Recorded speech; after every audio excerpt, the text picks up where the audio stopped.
नमस्कार, मी पंजाब तक आज आहे 29 जून 2025. नगर जिल्ह्यात बऱ्याच ठिकाणी आज पावसाला सुरुवात झालेली दिसत. 29 तारखेला 29 जूनला आज थोडा दिसत, 30ला आणखीन वाढणार आहे.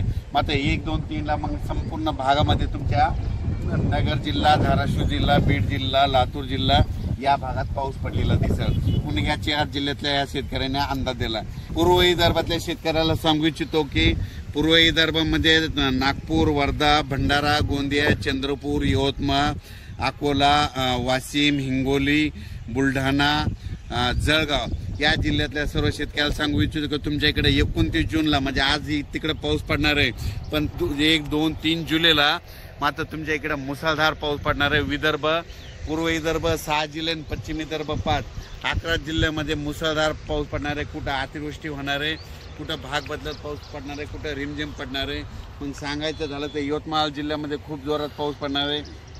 चंद्रपूरकर देखील खूप पडणार आहे, नागपूरकडे देखील खूप पडणार आहे, अमरावतीकडे जोरात पडणार आहे, अकोल्याकडे जोरात पडणार आहे, वाशिम जिल्हा जोरात राहणार आहे, हिंगोलीकडे राहणार आहे, त्याच्यानंतर अकोला, बुलढाणा जास्त राहणार आहे, जळगाव जामोद घाटाच्या खाली जास्त राहणार आहे, जळगावला जास्त राहणार आहे.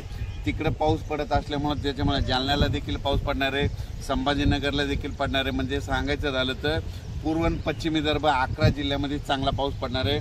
म्हणून ह्या विदर्भ पश्चिम विदर्भातल्या शेतकऱ्यांनी हा अंदाज लक्षात घ्या. पश्चिम महाराष्ट्राकडे म्हणजे आज 29 जून म्हणजे आज देखील पश्चिम महाराष्ट्रामध्ये चांगल्या प्रकारच्या बऱ्याच ठिकाणी भाग बदलत पाऊस सुरू होणार आहे.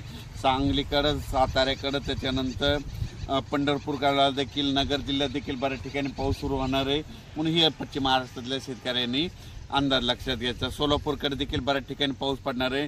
त्याच्यानंतर कोकणपट्टी आणि घाटमाथ्यावरल्या भागातल्या सर्व जनतेला आणि शेतकऱ्याला सांगू इच्छितो की कोकणपट्टी घाटमाथ्यावरला पाऊस मात्र कायम चालूच राहणार आहे, ते काय बंद होणार नाही. म्हणून हे त्यांनी लक्षात घ्यायचं. त्याच्यानंतर आता उत्तर महाराष्ट्राकडे वळू. उत्तर महाराष्ट्राकडे सांगायचं झालं तर नाशिक जिल्ह्याकडे जोरदार पाऊस सुरू राहणार आहे. त्यांचा पाऊस काही बंद होणार नाही, म्हणून हा अंदाज त्यांनी लक्षात घ्यायचा. धुळे, नंदुरबार, जळगाव या 40गाव, पारोळा या ठिकाणी देखील ह्यामध्ये 29 आजपासून 29 जूनपासून तर 3 जुलैपर्यंत जोराचा पाऊस राहणार आहे. म्हणून हे अंदाज लक्षात घ्यायचा.